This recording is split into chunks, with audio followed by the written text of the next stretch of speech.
오늘 예배에 참여하신 여러분 모두 위에 우로부터 내리시는 크신 은혜와 평강 충만하시기를 축원드립니다. 아멘. 오늘 성령 강림절로 22째 주일로 복음서 말씀인 누가복음 18장 1절부터 8절을 살펴보도록 하겠습니다. 재판관과 과부의 비유로 알려진 이 본문은 누가복음의 특징 중에 하나인 기도의 중요성이 아주 강조된 말씀이죠.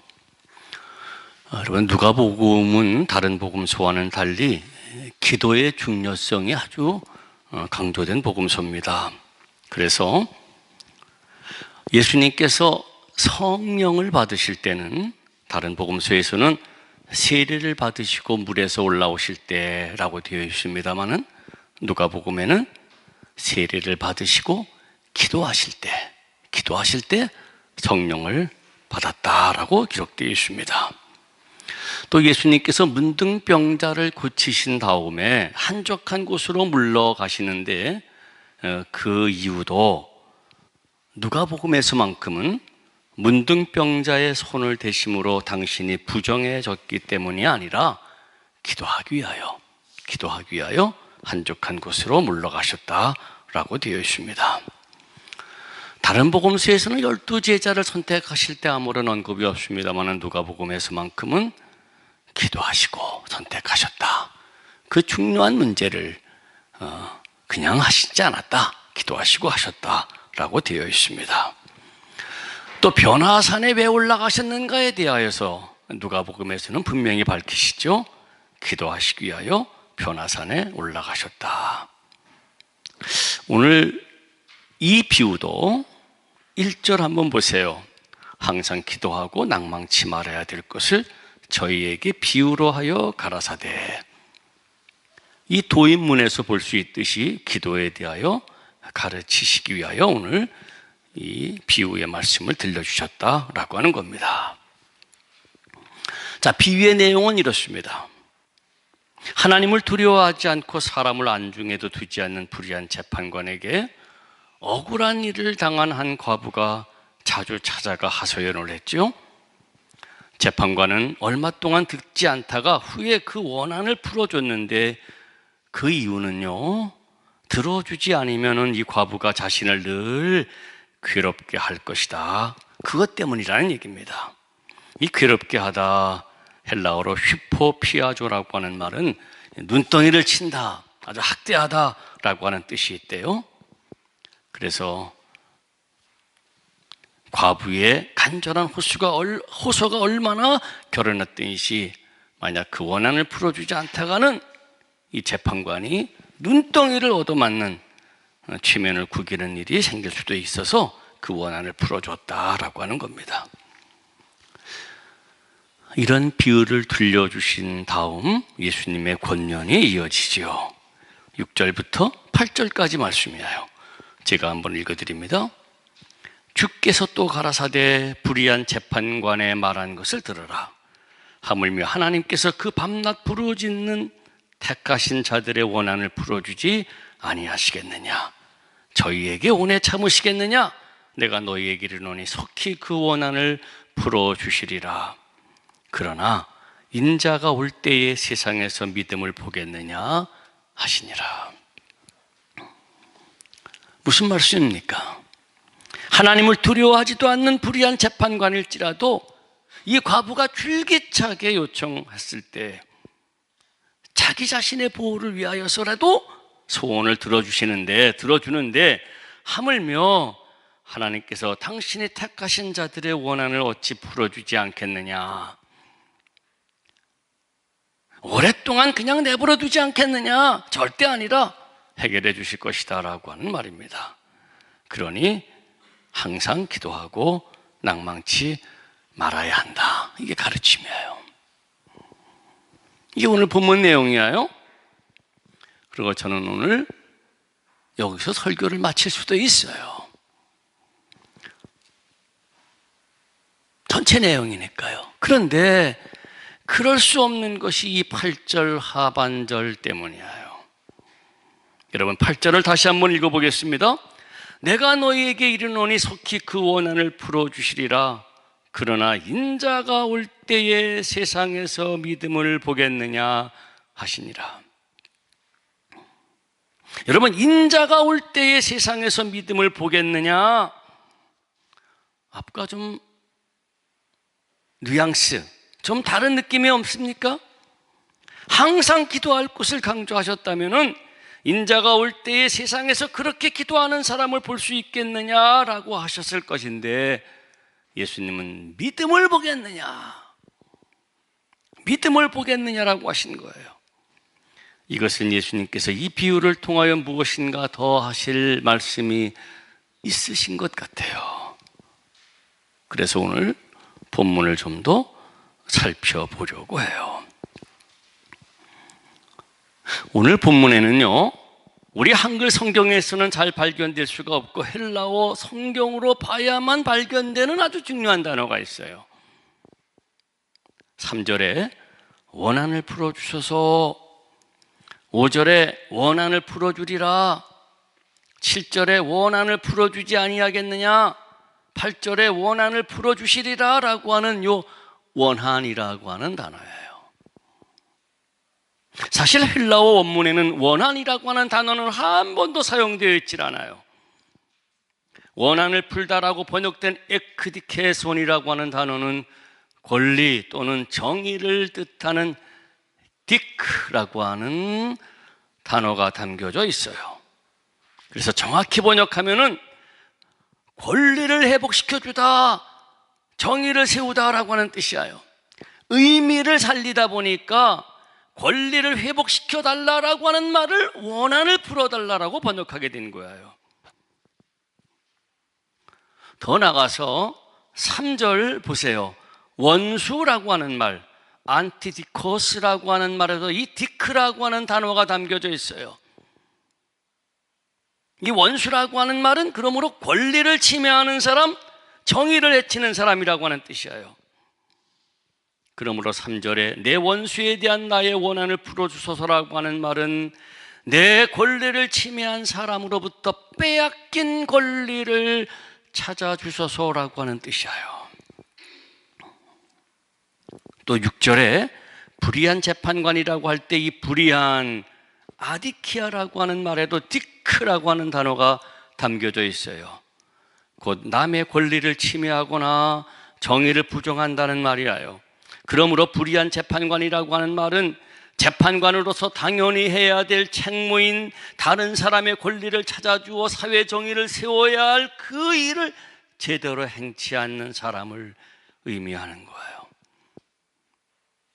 이렇게 오늘 본문, 짧은 본문에는요, 권리 또는 정의를 뜻하는 디크라고 하는 단어가 6번이나 반복되어 강조되어 있어요. 재판관은 빼앗긴 사람의 권리, 이 디크를 찾아줘야 될 사람인데 디크하지 못해요. 정의롭지 못한 재판관이기 때문에 불의한 사람이에요. 과부는요, 정의롭지 아니한 사람, 곧 디크하지 않은 사람, 원수에게 자기의 디크를 침탈당한 사람이기 때문에 재판관에게 찾아가서 자기의 권리, 이 디크를 찾아달라고 계속 졸라대는 거예요. 그리하여 디크하지 아니한, 곧 불의한 재판관이었지만 그냥 무시하다가는 자기 체면이 손상될까 봐 들어줬다는 거예요. 그런데 하물며 하나님께서 밤낮 부르짖는 당신의 사람들의 빼앗긴 이 디크, 권리를 어찌 회복시켜주지 않느냐. 속히 디크, 곧 권리를 회복시켜 주실 것이다. 그래서 정의를 세워주실 것이다. 이제 그런 말이에요.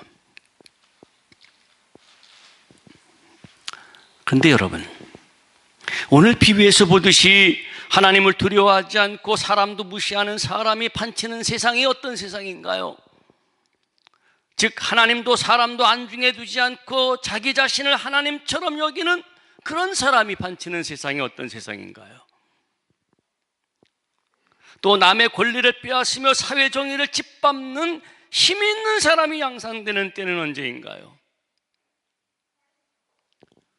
그래서 본문 과부처럼 가난하고 약한 사람들이 돌봄을 받기는커녕 강한 자에게 억압과 핍박과 착취를 당하여 기본적인 권리조차 침탈당하는 일이 발생하는 시대가 언젠가요?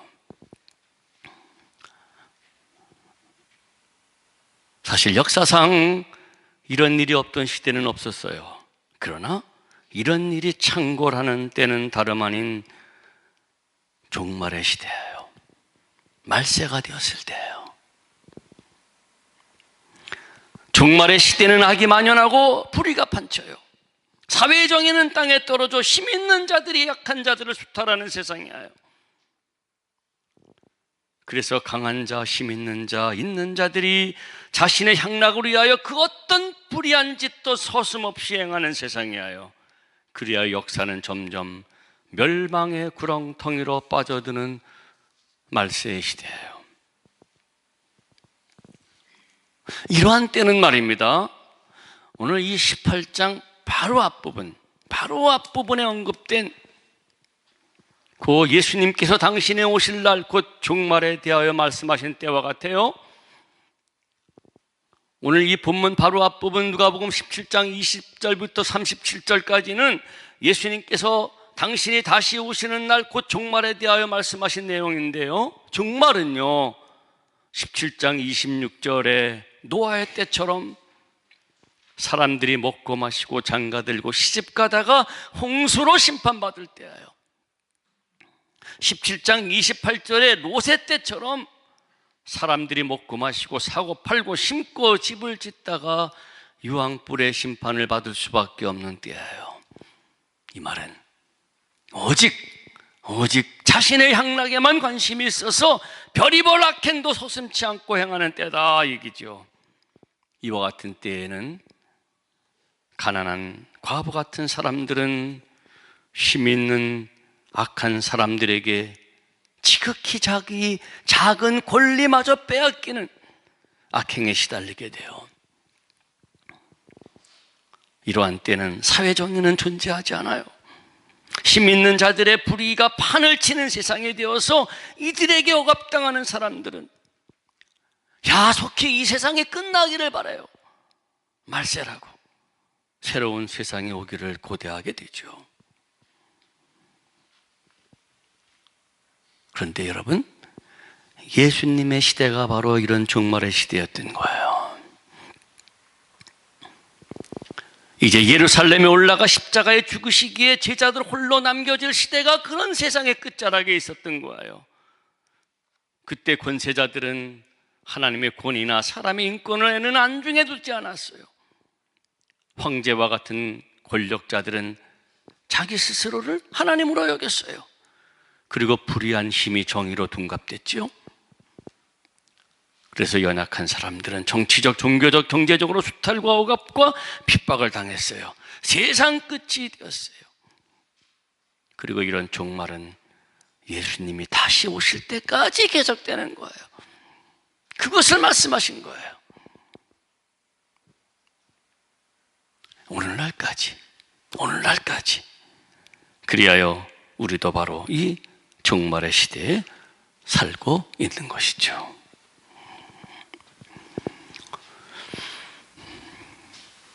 올해는 누가의 해이기 때문에 우리가 누가복음을 쭉 살펴보면서 제가 강조해서 말씀드렸던 것이 있습니다. 뭐냐면은 오늘 본문도 예수님께서 당신의 십자가가 기다리는 예루살렘을 향하여 올라가는 도중에 하신 말씀이다 이거죠. 그리고 제자들에게 하신 말씀이에요. 예수님이 십자가에 죽으시면 제자들은 홀로 남게 돼요. 그리고 그들이 살아가야 할 세상은 바로 종말의 시대예요. 예수님은 본문을 통하여 이와 같은 종말의 시대에 당신 없이 홀로 생활해야 할 제자들이 어찌 살아야 할 것인지를 알려주신 거예요. 제자들이 과부와 같은 처지가 될 것은 불보듯 뻔하기 때문이죠. 불의한 원수, 곧 정의롭지 않은 강한 자가 출현하여 제자들을 억압하고 핍박할 것이죠. 어쩌면은 그 정의롭지 않은 강한 자는 자신을 숭배하지 않으면 목숨을 내놓으라고 핍박하는 로마 황제일 수가 있어요? 또 사형 판결을 받고 죽은 예수를 그리스도라고 믿고 따른다는 이유로 제자들을 사회에서, 공동체에서 축출하는 동족 유대인일 수도 있죠. 그리하여 제자들은 이들에게 온갖 억압과 핍박을 당하게 되죠. 최소한의 권리마저 박탈당한 과부의 처지가 될 것이죠. 이러한 때에 예수님이 제자들에게 권면하신 거예요. 야, 자, 저 과부를 좀 봐라. 아무리 불의한 재판관, 곧 하나님도 두려워하지 않고 사람도 무시하는 이 불의한 재판관일지라도 줄기차게 가서 원한을 풀어달라고 요청하면 자기 체면을 지키기 위해서라도 들어주지 않느냐. 그런데 하물며 하나님께서 밤낮 부르짖는 너희들, 하나님이 택하여 세운 너희들의 원한을 풀어주지 않겠느냐. 하나님은 불의한 재판관과 달리 오래 참지 않으시고 들어주시니 기도하라. 그거를 가르쳐 주신 거죠. 그러면서 8절 하반절에서 그러나 인자가 올 때 세상에서 믿음을 보겠느냐, 그렇게 말씀하신 거예요. 즉 예수님이 다시 오실 때, 그 종말의 때에 과연 세상에서 이런 믿음을 찾아볼 수 있겠느냐 하신 거예요. 여기서 믿음이라고 하는 말에는 관사가 붙은 말이에요. 더 페이스, 텐피스틴, 곧 과부와 같은 하나님께 대한 절대적인 신뢰를 가지고 끈질기게 기도하는 그런 믿음을 볼 수 있겠느냐라고 하신 거예요. 지금 비록 엄청난 역경과 박해를 받는다 할지라도 하나님이 그 역경과 고난을 해결해 주실 역사의 주인이심을 철저하게 믿기에 하나님께 소망을 두고 끈질기게 도움을 요청하는 그런 믿음이 얘들아 너희에게 꼭 있어야 한다라고 하는 사실을 가르쳐 주신 거예요.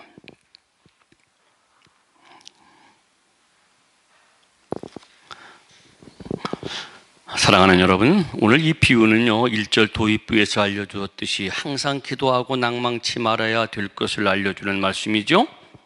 근데 여기서 우리가 생각해 봐야 할 것이 있어요.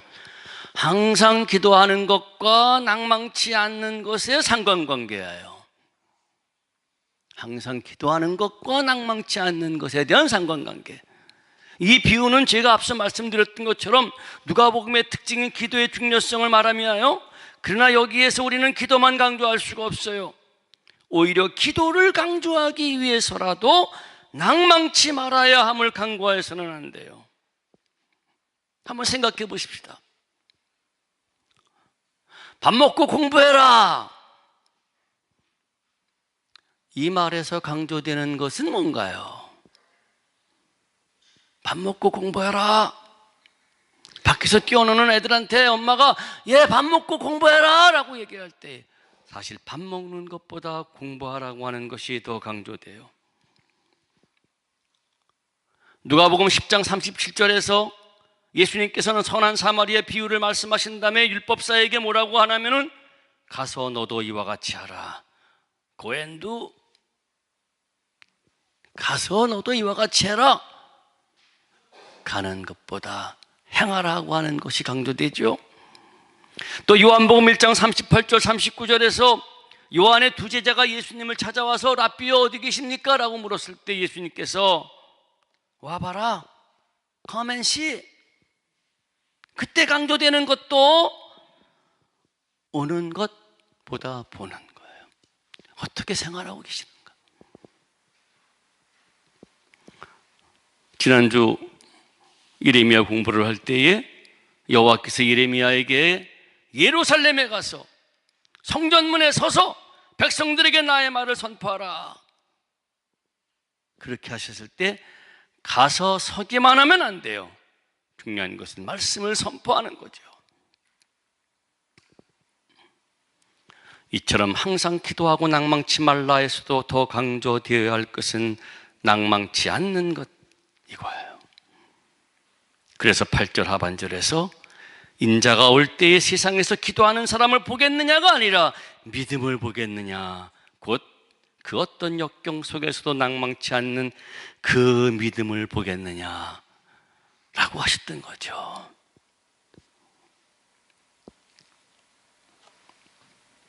여러분, 오늘 본문에서 과부는 이 재판관이 하나님을 두려워하지도 않고 사람을 무시하기 땐 불의한 사람이기 때문에 자기 문제를 해결해 줄 가능성이 털끝만큼도 없는 것을 알면서도 그에게 찾아가 계속 졸라대요. 왜냐하면 그가 불의한 사람임에도 불구하고 자신의 문제를 해결해 줄 책임을 갖고 권리를 행사하는 재판관이기 때문이에요.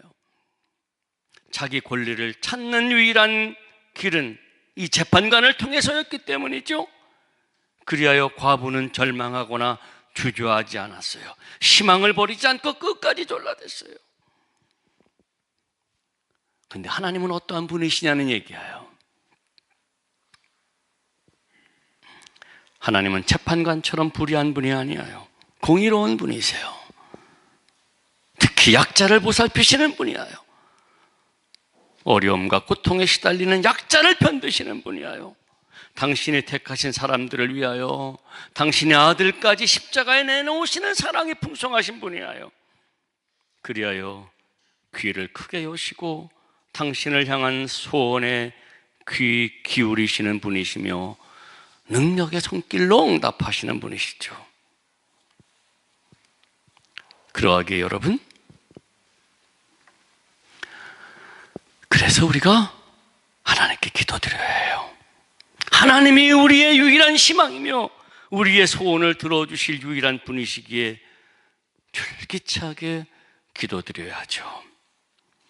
오늘 구약 본문을 읽은 창세기 32장 22절부터 30절에서 보듯이 20년간의 타향살이를 접고 고향으로 돌아오는 야곱이 강 건너 자신의 생명을 노리는 형 에서의 위협을 목전에 두고 저 야복강가에서 기도했던 것처럼 기도해야 되는 거예요.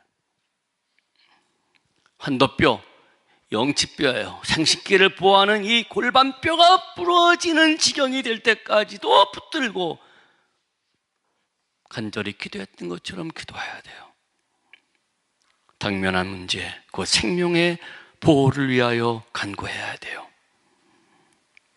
아무런 응답 없이 새벽이 동토오르는 때, 곧 이제 하나님이 막 떠나가시려는 때가 되었던 것 같은 그 절망의 순간까지 낙심치 않고 간구했던 것처럼 간구해야 돼요. 환도뼈가 부러지는 고통을 당하면서도 결코 실망치 않고 내게 축복하지 아니하면 가지 않겠습니다 라고 붙들고 늘어졌던 것처럼 기도해야 돼요. 그리하여 끝내 응답받아 비록 절뚝거리는 발걸음이지만은 해가 솟으려 오르는 그 분이엘의 아침을 맞이해야 하는 것이죠. 여러분, 아주 평범한 말씀을 드리고 마치겠습니다. 기도하는 사람은 하나님을 신뢰하는 사람이죠. 기도하는 사람은 하나님께 희망을 두는 사람이죠. 기도하는 사람은 그 어떤 역경 속에서도 낙심하지 않는 사람이죠. 그러나 기도하지 않는 사람은 하나님을 하나님으로 믿지 않는 사람이에요. 기도하지 않는 사람은 하나님 아닌 다른 곳에 희망을 거는 사람이에요. 기도하지 않는 사람은 아무런 문제가 없는 사람이 아니라 자그마한 역경에서도 쉽게 낙심하는 사람이죠. 하나님을 신뢰하고 하나님께 희망을 두고 낙심하지 않는다면 기도하지 않을 수 없을 거예요. 정말로 하나님을 믿는다면 그 어떤 역경 가운데서도 저 야복강가의 야곱처럼 불의한 재판관을 졸라댔던 과부처럼 항상 기도하며 낭망치 않을 거예요. 이런 하나님을 신뢰하고 하나님께 희망을 두고 그 어떤 역경 가운데서도 하나님께 기도하는 이 믿음이 바로 종말을 사는 우리 성도들에게 있어야 한다. 그리하여 야곱처럼 과부처럼 울부짖음에 응답받아 하나님의 살아계심과 당신이 택하신 자들의 원한을 속히 해결해 주시는 하나님의 사랑의 응답을 우리 경험해야 할 거예요. 제가 안타까운 것은 우리들의 현실이 하나님의 자녀로서 누릴 수 있는 행복의 권리를 그 어떤 악한 힘에 의하여 강탈당해서 건강도 잃고 온갖 문제에 시달리고 미래가 불투명하기에 신음하면서도 좀처럼 기도하는 모습을 볼 수 없기 때문이에요.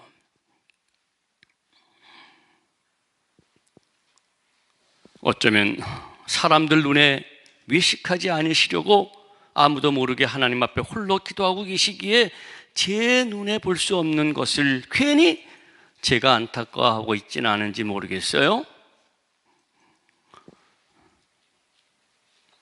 그리하여 제 눈에는 보이지 않지만 나름대로 열심히 기도하고 계시는가요? 아니면은 하나님께 기도하실 일이 없을 정도로 여러분의 삶이 정말로 평탄하신가요? 아니면은 아예 낭망하고 계신가요? 이 험악하고 불의한 종말의 시대를 살면서 기도하지 않고 낭망만 하고는 있어서는 안 돼요.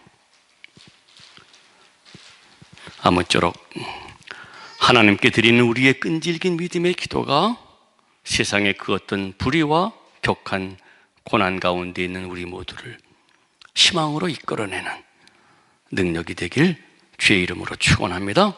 아멘. 모든 지각에 뛰어난 하나님의 평강이 그리스도 예수 안에서 여러분의 마음과 생각을 지키시리라. 아멘.